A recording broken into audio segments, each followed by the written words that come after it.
during the course of this presentation, we will not use a microphone for the participants, but you can type your questions in the chat box at the bottom right of your screen. And during the course of the presentation, if we feel we have to interrupt our presenter, we will do so. And if not, then we're going to save those questions till the end. Just for your sake as well, the session is being recorded.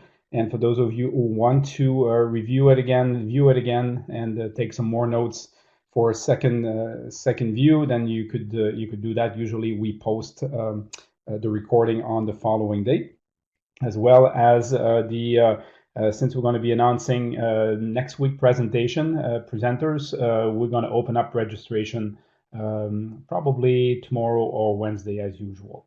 For those of you who are certified coaches, as a reminder, make sure that you are logged in with your full name. Michelle will take care of making sure that your professional development point is in the system.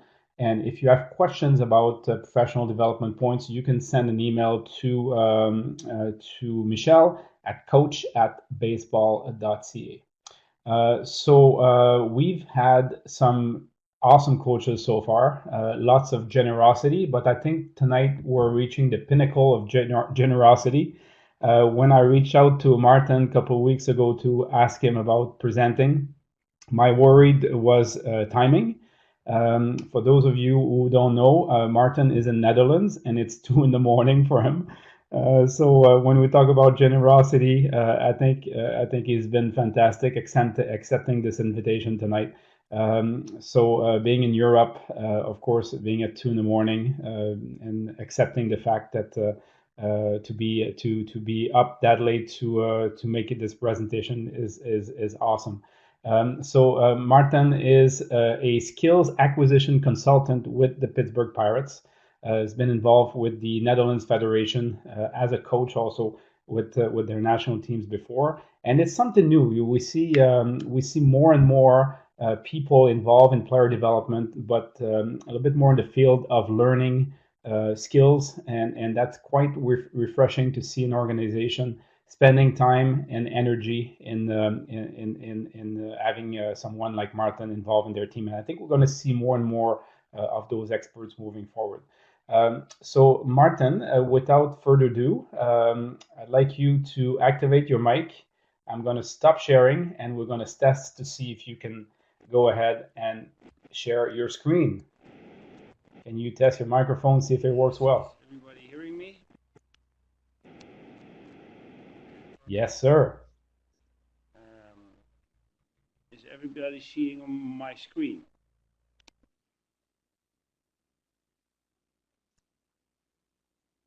Okay. Yes. And, we're good to go. Start. All right. So, well, thank you for having me. It's pretty cool to do. It's the first time since the Corona crisis. So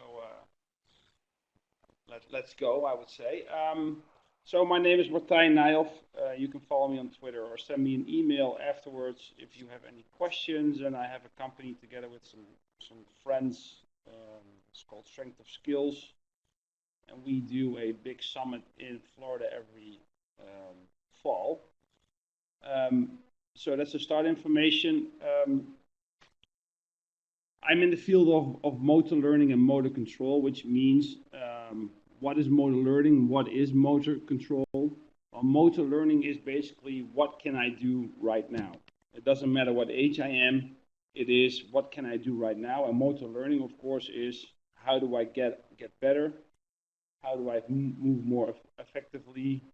You know, you can look at mostly at technique because we look at skill. So where do I want to go and where do I want to end up? And most people think or regard it as a straight line, this development, but in fact, when we learn something, it's not a straight line. But when we're figuring out new control, most of the time we get worse. So the learning curve doesn't look in the straight line, but it's more rigid like this. And we have to take into account that when somebody is learning something new, he has to figure out stuff. So in the beginning, he probably will get worse than he was before to get better in the end. Of course, this has to match what you're doing to the player. It has to match its level right now, or it has to be a little bit tougher. When you ask way too much of him, then he will not learn. And we have a great video on this. If a guy never hit before, and you throw him a ball, he doesn't know what's coming. So it probably is smart for this kid to start hit from a tee. But on the other hand, if you have like this,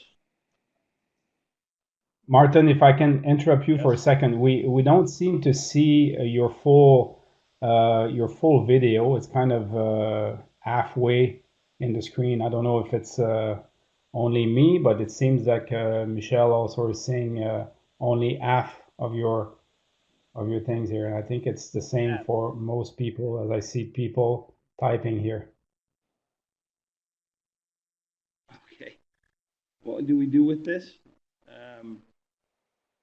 Do I start sharing my screen again and then see if it works? Yeah, now you're good. So I would say, Martin, stay, instead of going full screen, just stay there. That's perfect. Now you can see better. Because I think you're using Keynote, right? Yeah, now that's good. Now it's better. We can see now. Okay. So I was saying, if you have a kid like this and he's and you throw him a ball to hit and he never hit before, you know, it's over his head. It's too tough.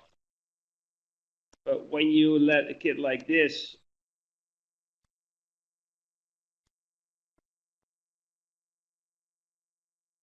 if you let a kid like this hit off a tee all the time, then it doesn't fit the development for him. So if we have to look at development, now I can switch back again to the screen. If we want to learn something, if you want to learn a skill, we want to get better in something, we are at point A and we want to get to point B because we want to get better. Then we have to go back into a little bit how our brain works, and I try to make this very black and white and easy. We have a reptile brain, that's the green part, and the gray part, and this is this works like this. If let me go here. If this shortstop is fielding this ball and throwing it to first base, it's impossible almost for him to think, oh, I have to dive down and land on my hand and put this feet right here and that feet right there and then get my arm up and throw the ball. So he's not really thinking about how he's doing the movement. He is thinking about where he wants to get that ball to. So he thinks, hey, I have to, and so it is with his mind, he's thinking about, I have to get the ball to second base as quick as possible, and he's not really thinking about the movement itself. And that's what we call, and it's the same when you walk or run or stuff like that. If you did it a lot of times before, you do this automatic. Now, so we know we have, and let's call this the reptile brain. We also have the cognitive brain. So the reptile brain, again, is for automized movements. It's subconscious. You don't really think about it. And this plays up when you are under time pressure a lot of times. Now, the cognitive brain is the part of the brain where you think about the movement. So this works best for tactics, and it works for when you are learning slow movements. So not fast movements, let's say faster than 0.2 seconds, but slower than 0.2 seconds, you use your cognitive brain. So we really have to think about when do we use our reptile brain and when do we use our cognitive brain. And let's call the cognitive of the reptile brain the hard drive, like from a computer, and let's call the cognitive brain for now the working memory. Now, when we have the hard drive and we have the working memory, let's skip this, then we can use the hard drive, we can name that implicit learning, and I'm sure a lot of people have heard about this before. So implicit learning is mostly working on the hard drive, working on the reptile brain. It is when you do a movement without thinking about it. Explicit learning, on the other hand, is using the cognitive brain. And we're going to talk about these two different approaches in learning. So let's talk about explicit learning first. Explicit learning basically says, hey, I have the working memory, I have the cognitive brain, and in the end, I want to have it on the reptile brain. I want to have it.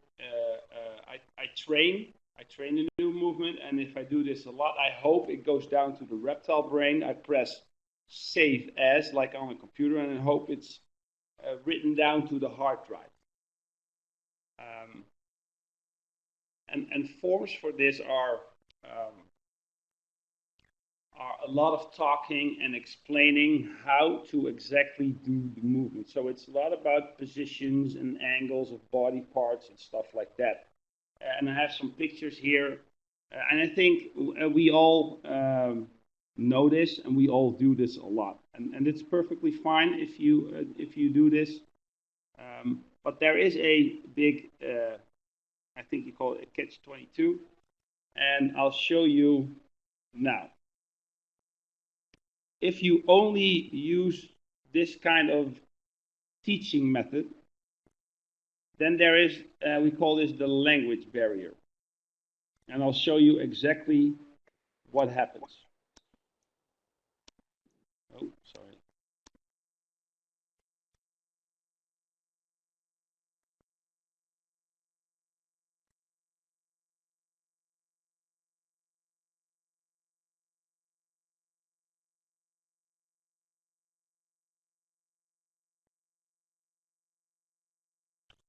Now, I think a lot of people have seen this video, but when you see something that needs to be corrected with somebody, so you as a coach see a player perform something that you think, hey, he needs to.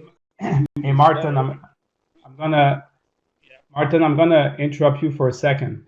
The video, it's tough to watch. Let's see if they can see it better if I do this here. Ready, set, swing it. There it is. Ready, set, swing it. Keep your eye on there the ball. Remember, keep your eye on the ball. Try again. Eye on the ball. Swing. Eye on the ball. Yep. Go.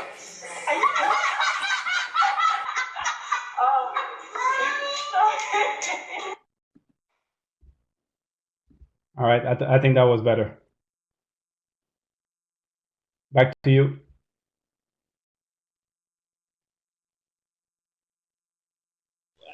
Yeah.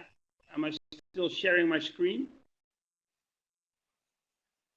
Yeah, you're still good. Some videos are breaking a little bit. So what I did is I uploaded some on my side. So for some of them, I'll see if I can show them instead of you. It might be better. Cool. Just interrupt me, and we'll go from there. So what happens here is you as a coach. Oh, cool. So what happens is a lot of times you as a coach see something, and you are probably right. You see that something needs to be changed. Somebody needs to learn, to upgrade a certain part of the skill, because he will move more effectively and more efficiently. Now, what we tend to do is we tend to explain in words what you're saying. So the kid that is receiving your language has to interpret what you're meaning, and then have to put that in movement. And so there's a lot of noise here. And that's why typically this doesn't always work. So again, explicit learning, using the cognitive brain. Hope if we press save as that it is been written to the hard drive, and then he has learned something. Now, on the other hand, we have implicit learning. And what implicit learning tries to do is not use that working memory. So it tries to skip the working memory, and it wants to directly work on the hard drive, on the reptile brain. And that's when you are really thinking, when you design a practice or see something that needs to be improved, is what kind of environment do I create without talking, so that he finds its own better technique than he had before. Now, we're going to dive into this way more deep. But first, what are the things that we typically do to create an environment? What is the environment that we are working in? So if we want to, again, get somebody from A to B, let's say it's hitting, we use a cage. And in the cage, we have screens and we have T's. So we have front toss and we have the hitting of a T and we have BP, stuff like that. We go out on the field, we hit BP, and then we go into the game, we field balls, we do fielding drills, we play catch, we throw to bases, all this stuff. Pitchers, they throw at targets, they do long toss, they do pull down, they do throwing drills. We put somebody that stands in there or not. So we have all these different options and choices to make to create this environment, which leads to learning without us saying a thing yet. Maybe you have to show this video, Andre. This is one of the best soccer players in Europe, and I just want to show, let's see if it works, and otherwise you have to take over, Andre, and show this video. But this is one of the best soccer players. He spent hours and hours and hours, thousands of hours on the pitch.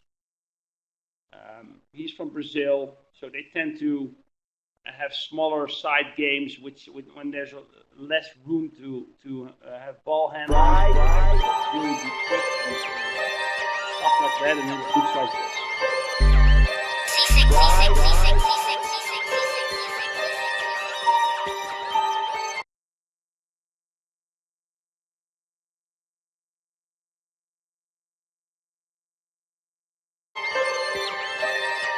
You ain't never gonna catch me. You ain't.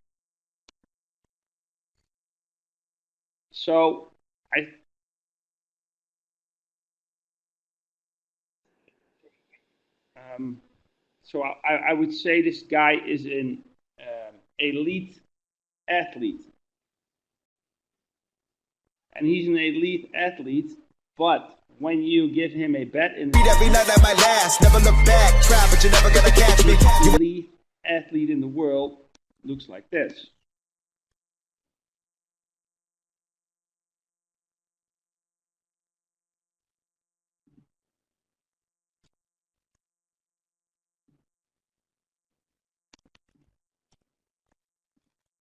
So the environment that we provide is very crucial. And if we try to do the right things in that environment and mix implicit and explicit learning more, then learning goes probably faster. But baseball, as we all know, is a skill that needs to be learned, and we can learn. Hey, Martin, I have a question now, for you, if I can interrupt you and ask you a when question. we Do you look at mind? learning, Can I ask you a question? Okay, so yes, of course. I think most coaches here tonight have started to watch Yes, no on problem. Netflix The Last Dance, the documentary on Michael Jordan.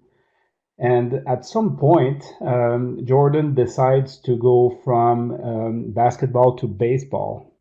And I've read a book years ago that talks about the fact that if you don't learn something before the age of, I believe, 14, 15, or 16, it becomes, especially physically, like a physical skills, it becomes really, really difficult to develop those skills to become really proficient after that age. Can you comment on that based on your knowledge?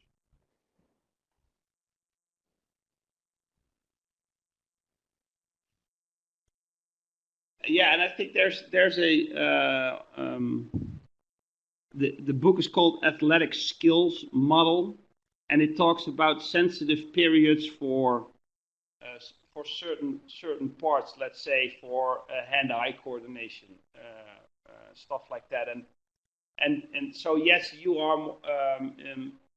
And don't quote me exact on the ages. I have to always go back to the book.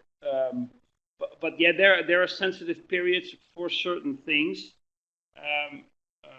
and that's why if somebody picks up a bat when he's 24 or 25, it will be very hard for him to, if he hasn't done that before, then it's going to be pretty hard to pick up that skill and learn that skill. But also because, of course, you need to put in a lot of hours in your skill itself to become very good. And we had the Ericsson study about the 10,000 hour rules, which is of course not the exact truth. You can learn stuff in 4,000 hours, and you can have to learn other stuff in 12,000 hours. It depends on the complexity of the skill. But yes, there are sensitive periods where you pick up things quicker, and to miss those is not it's not what we typically want. And if you're very late in starting with a new skill, then it's going to be very hard to become an elite player. Yes, thank you. Did that answer your question?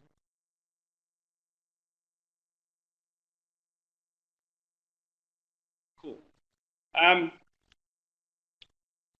So I have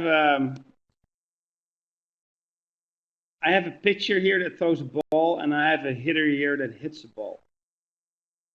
So what the pitcher is doing is called, he has to start the movement, so he knows when to go and what to do and where he's going to throw towards. And this is called an aiming task, and it's a closed skill. And it's closed because he's the one starting the movement, and he knows where he's throwing the ball to. So for him, there's only one thing that he needs to accomplish. On the other hand, we have hitting, which is more of an open skill. If you are a soccer player and you play midfield, it's way more open. But this hitter, he knows the ball is coming to him, but he doesn't know if it's coming inside or outside or high or low, or if it's a fastball or curveball or slider. So he has to make adjustments. And so the environment is dictating what he needs to do. And that's why it's called an open skill.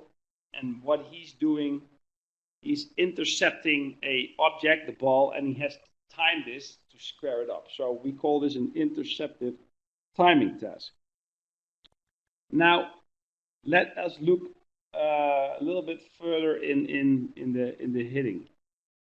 So when the guy's hitting, and you see, hopefully, I'll do it here. I put two, this is an overlay of the same picture, and he throws a fastball and the curveball in this overlay. And what you see here is the difference of between the fastball and the curveball.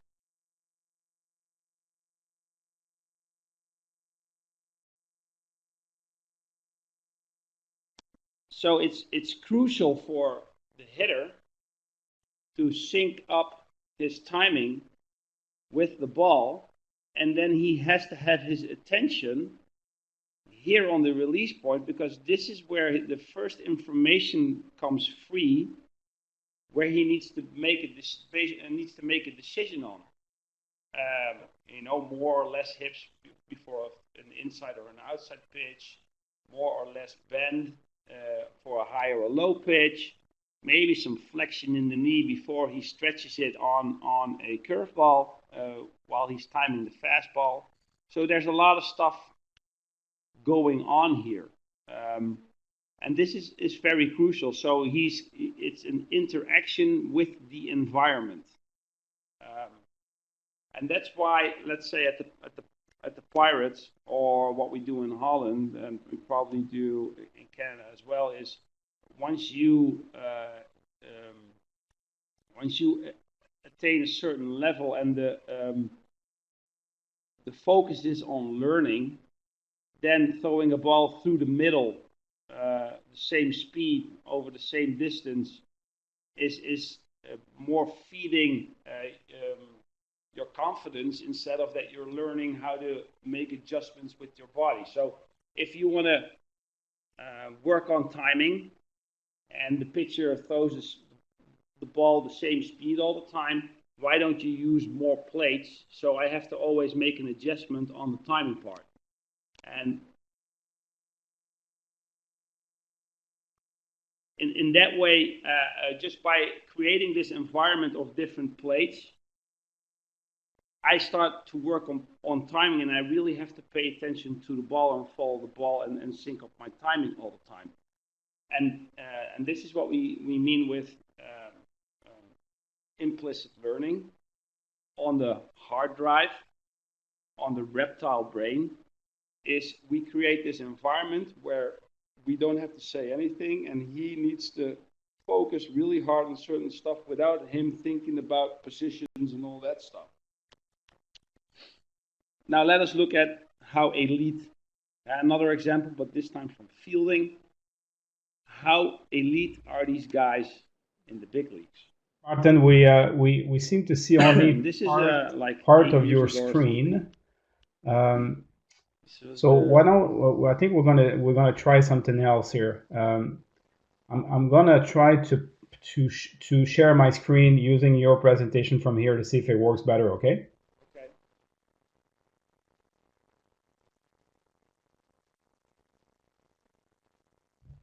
Yeah, perfect.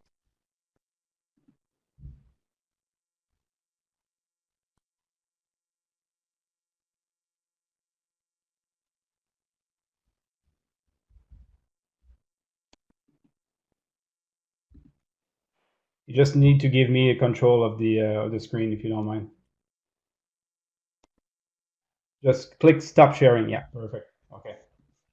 Yeah. Yeah, I need to do stop sharing, right? Yeah.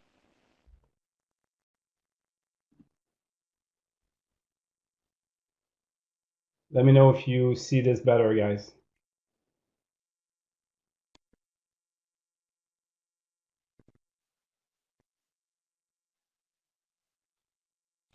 Sorry, guys, for this better? inconvenience. Perfect. Okay, let's keep going. Yeah, I think you were here.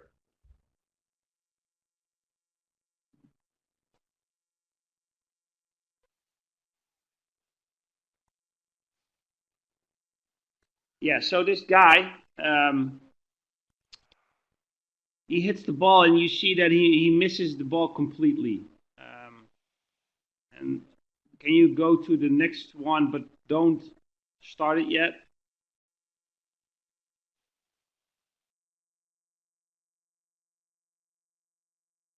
So what you see here is before we start playing it, the ball is halfway. And then when the ball hits the bat, you see the shortstop, which is for the viewers on the left-hand side, of course. He makes a step right at contact to our left, his right. But I was bragging about how good these guys are. So what they do is they connect perception with action. So what they connect with what they see in knowing where the ball is going to end up. But this guy's really unlucky. Yes, you can start the video.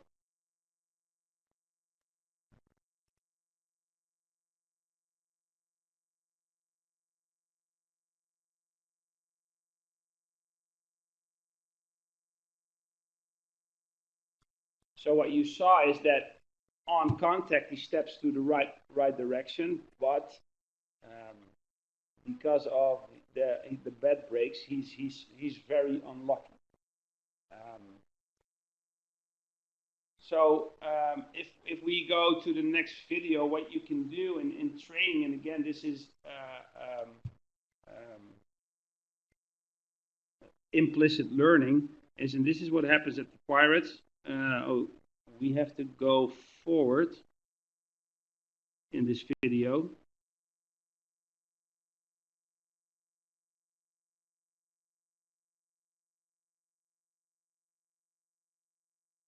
Way forward in this video.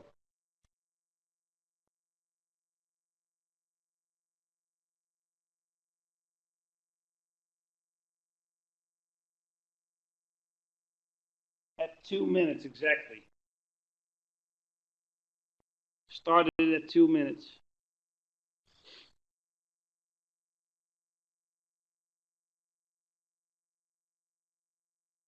Yeah, so what happens here is they front toss the ball. They front toss the ball, a guy hits the ball, and when the ball is hit, the stopwatch goes on, and then they want the ball to be within 4.4 seconds at first base. So what they really have to do here is, and they don't know if the ball is coming to them or if it's coming at their backhand or their forehand or a slow roller. So it's basically what is happening in the game.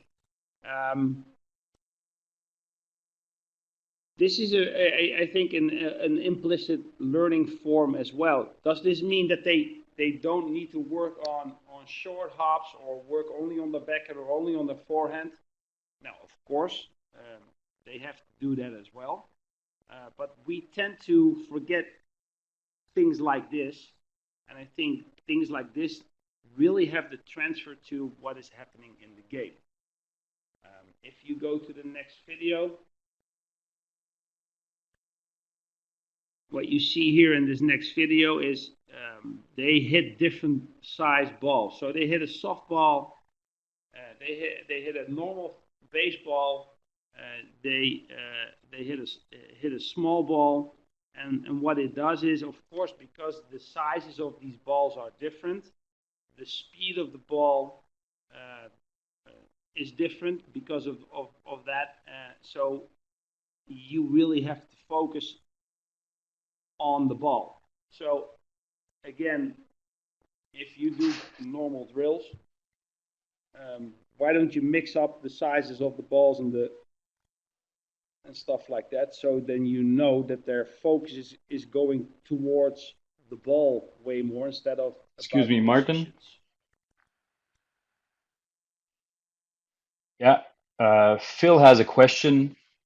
So if just regarding the video prior to this, is another way to describe or call this learning block? Yeah, I see that.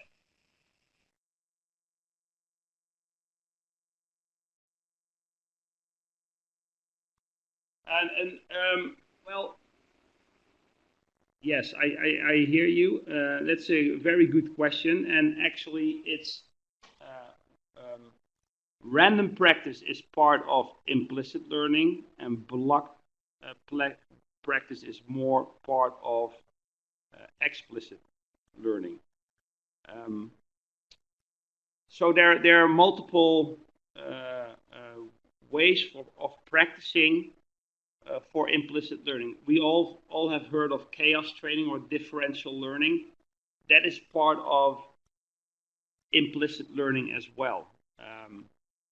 So I think there's, and we're not going into that because we're going to the next subject here, which is internal and external focus. But there are like 8 different ways that you can use that follow under the umbrella of implicit learning. Another example is decision making. Is always also part of implicit learning, and endpoint learning as well. So there's I think again there's 8 or 9 different strategies that you can use, which follow under the umbrella of implicit learning. Does that answer your question, Phil? Cool. Okay, so if we go to the next slide. On the next slide, you see the feedback schedule. So as a player, you get feedback from the movement itself. And this is called task intrinsic feedback. Can you press forward?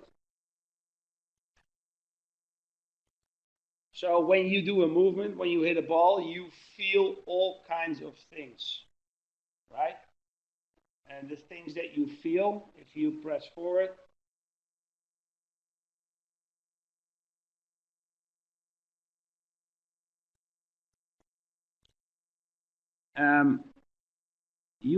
there's a lot of information coming out of the movement itself.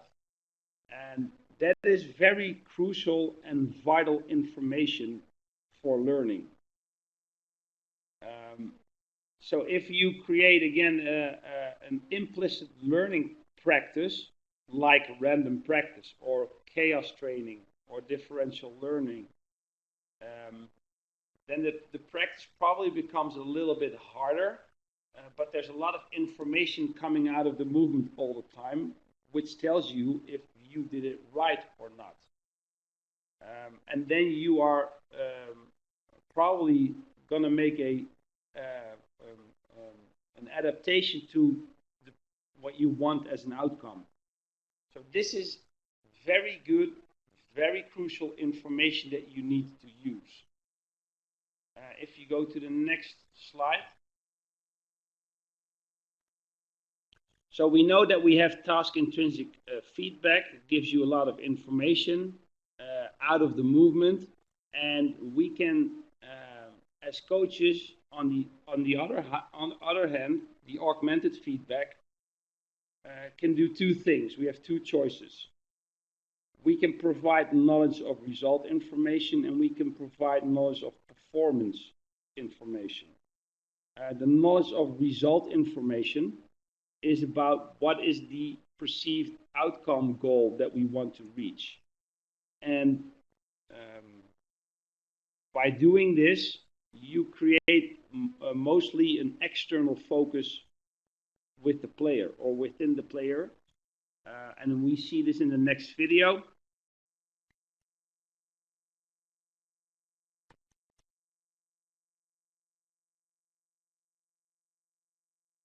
Okay, yeah.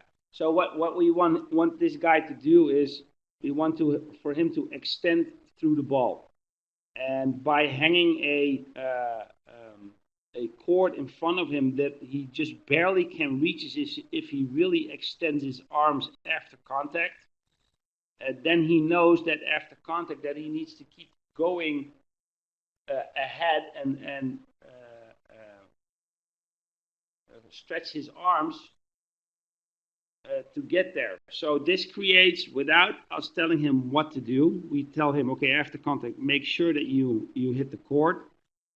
Implicitly, with an external focus, reaches the goal and improves his skill, and that is finishing, having a better finish and hitting through the ball. So instead of using words, we use an external focus and an environment. So we connect those 2 together. to make it better. Yes, can you go to the next slide? And this comes back, I think you had him on the show too. He's a brilliant infield coach.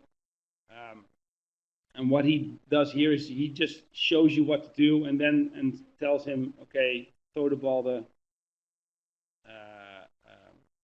Oh, wait.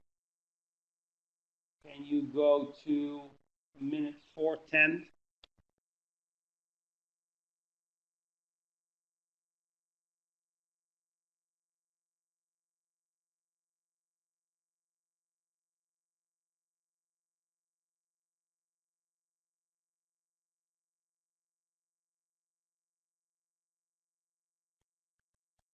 Okay, so the distance of the court is when you had him, Bill, great question. Stand in front of the plate where you normally make contact, and then stretch your arms. And when it's fully stretched, without leaning forward, and then on the end, just between the sweet spot and the end of the bat, hang the court there. So it's kind of challenging for him. Okay, so here, 4 minute 10, what he does is he just, are we at 4 minute 10? No, 1:55.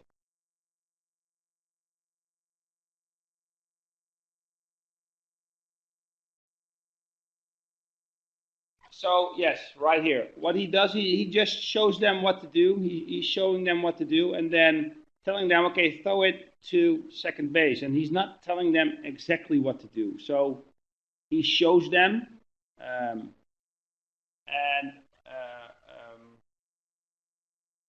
showing what to do is another one of the implicit learning methods. It's called observational learning. Monkey see, monkey do. Show them, don't explain them exactly what to do, and then just do it and figure it out yourself. So another example of external focus. Then if we go to the next slide, Andre.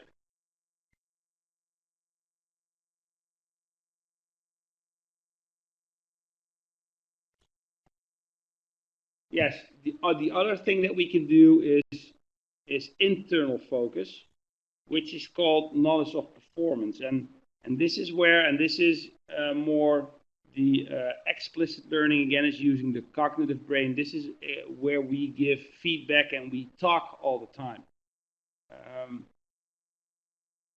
I always say, okay, please start with creating an environment that leads to learning, and try to manipulate the environment with what you think is important now. And then if the kid cannot figure it out with all the variations that you provide, then start talking to the player. So show a lot what to do, use a lot of variation with chaos training, with random practice, with all that stuff, and if the kid cannot figure it out, then start talking. So basically, this is the feedback schedule. If you look at internal and external focus, which is the next slide, Andre.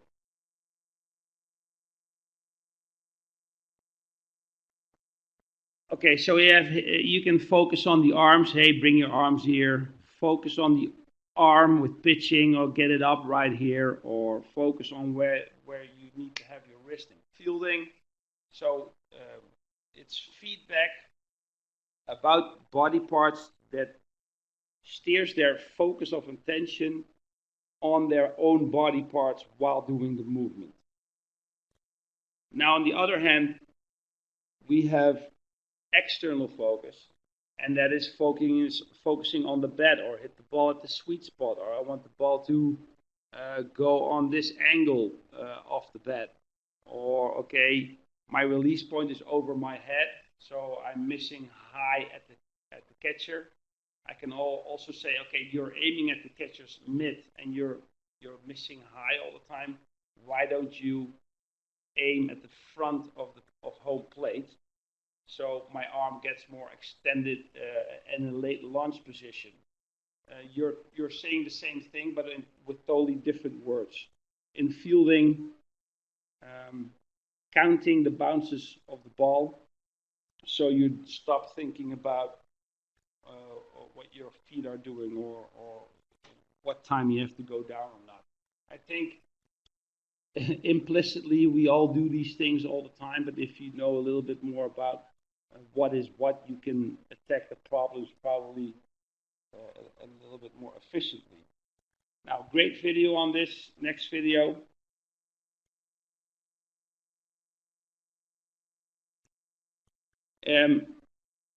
Okay, you see me tossing a ball from the other side, and you see again the dangled cords, which gives us a clear target. I want you to hit the ball through those cords. Now, by throwing the ball from the other side, he cannot turn in his torso too much because then he cannot see the ball. And by giving him a target, hitting it through the dangled cords, he really needs to extend through the ball, and he cannot cut it off because when he hits the ball back to me, then he's not extending through the ball properly, and then he's cutting off the ball. So without saying anything, but giving him a clear target, we clear up his torso turn and his extension through the ball.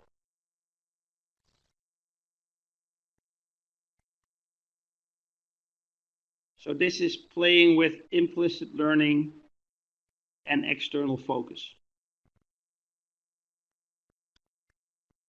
If you go, Andre, to the next slide.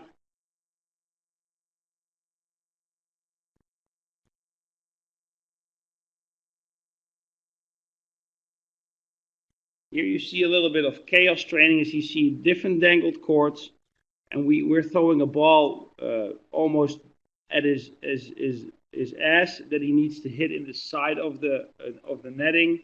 We throw a ball inside that he needs to hit through the dangled cords, hanging on the right.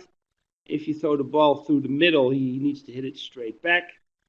If you throw it middle away, he needs to hit it through the dangled cords that are hitting in the left. And if you really throw it outside, he needs to hit it in the side net. What you see here is, and of course you do it randomly, the throwing. So then he really starts using his hips, and he knows the boundaries of his hips. So then when he needs to hit the ball over the plate, becomes easier. Here again, you see a dangled cord hanging down. So if he stretches his arms out, he hits the cord, and he should not hit that cord. So he stays a little shorter, compactor through the zone. All again giving him feedback if he feels when he is doing it wrong or right. He sees if he's doing it wrong or right, and we don't have to say a lot of things. Okay, so here you have, and this is from a pitching coach that we have. He gets the ball out of the coker, and then he has the right arm path. We don't have to say anything. He just has to slide it out, and he's in the right position. The next one is brilliant for kids.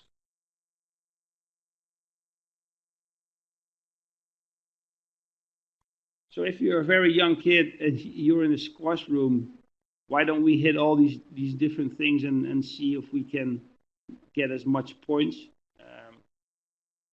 No instruction needed.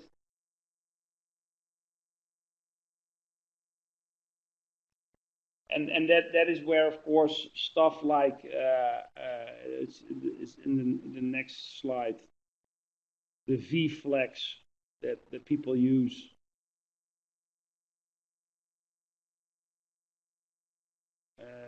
V-flex, or charting a bullpen and saying, hey, I want you to throw the ball here and there, and you give him feedback on the location, is all things that we do and are very very valuable things. So how does a training look? At our place in Holland, indoors in the winter, and that's the next video. And this is just a shot. A guy is throwing off a mount through the V-flex. As you can see, and then they're running up and throwing at targets, and then another guy's throwing a charted bullpen with the Rapsodo, and then they change through the lane, so there's more variation all the time, which is something totally different that we see again a lot, and it's the next and the last slide is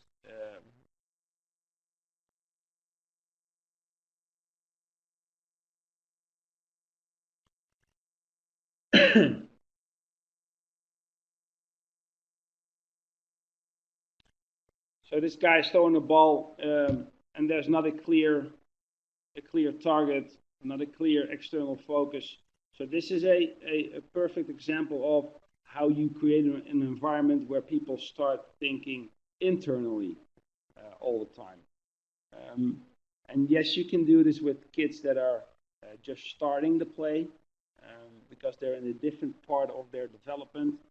If people are really good, you should have a really good reason to do this instead of throwing at a target. So, what we discussed today is implicit, explicit learning, how that works and why that works, and how the feedback system is connected to that, and that the feedback that you get out of the movement itself is crucial for learning. You can use that, and you can support that with internal or an external focus. Andre, I think, and we could talk for hours on this subject, because this is just the start of motor. So let's see, Martin, if we have some questions from the participants. Lots of takeaways. I think we have one here. It says, what does the pitching drill where the pitcher pulls the ball out of the cylinder correctly? So can you a little bit expand on that drill, Martin?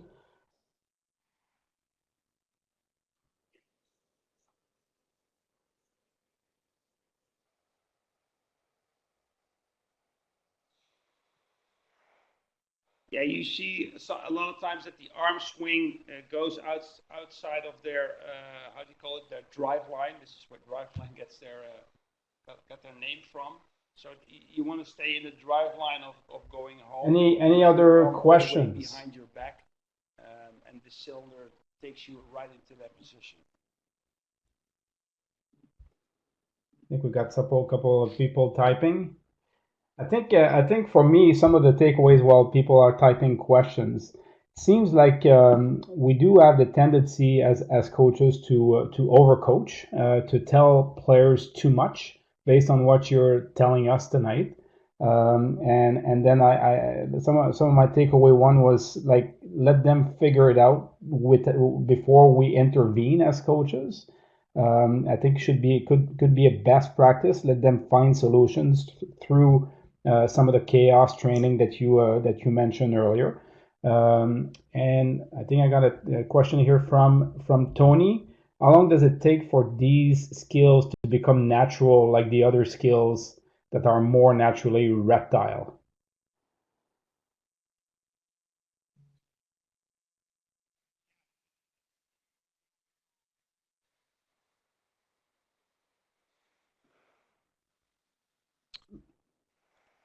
Yeah, that's a very good question and a very tough one to answer. So everybody has his own learning pace, and this is of course the thing too. And a lot of times when you think that somebody had a really tough practice, he might have learned a lot. So learning is individual, and finding this control, this new control, can take up to 3 months up to 4 months, up to 6 months for some people. Yeah, of course, it depends on the number of reps you're doing, numbers of frequency of practice, and all kinds of other factors as well, for sure. Timeline on this. Any other question? See people still typing? Well, yeah, so. That is good. Sebastien says, for those who would like to go more in depth with this content, is there any resources that you would recommend? So for those of coaches out there interested in learning more about motor learning, skills acquisition, what would be maybe good books, good resources that you would recommend?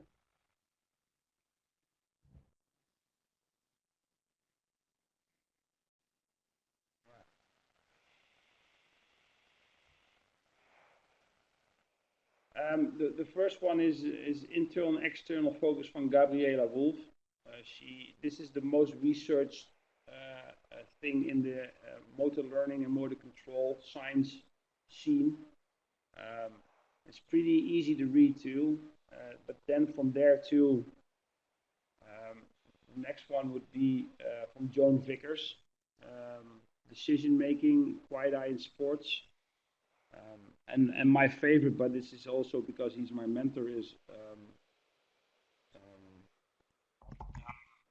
Franz Bosch, who wrote Strength Training, Coordination, and Integrative Approach. But the books that they have written are From Here to the Rooftop.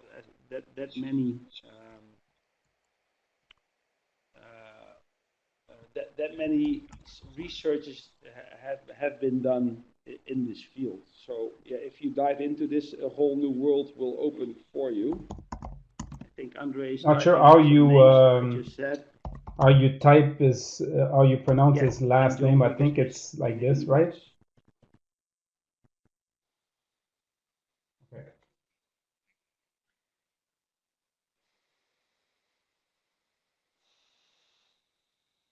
Franz Bosch, yeah, it's bingo. Yeah.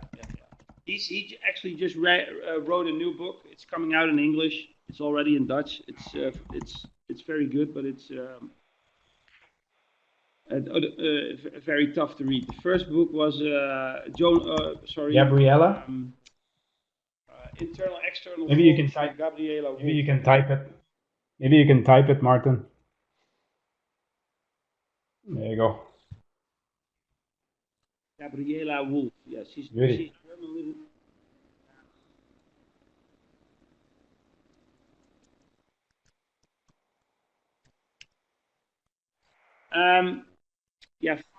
Franz says, but he's very black and white, of course, and he does that for a purpose. But Franz says that if you do explicit learning, then you are it's choke practice, and the reasoning behind it is the next. If I have never learned a skill with an internal focus, and when the pressure comes on, I cannot fall back on that system because I don't know how I learned the skill. So it's only on my hard drive. You can imagine if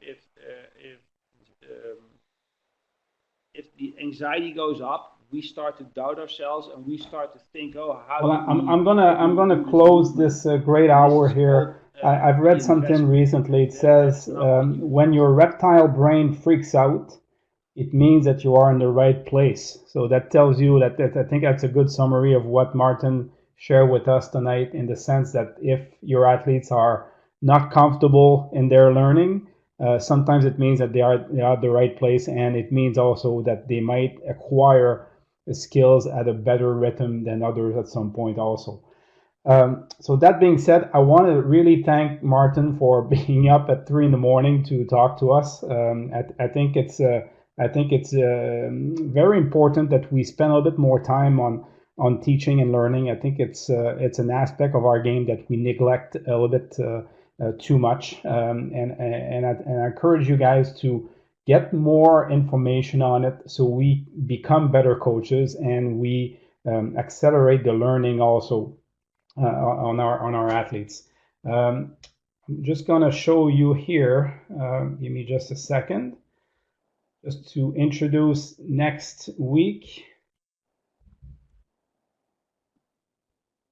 So we had Martin this week. Next week, we're going to go somewhere else. We're going to go to mental skills. And we're delighted to have JF Menard. Even though the name is in French, the presentation will be in English.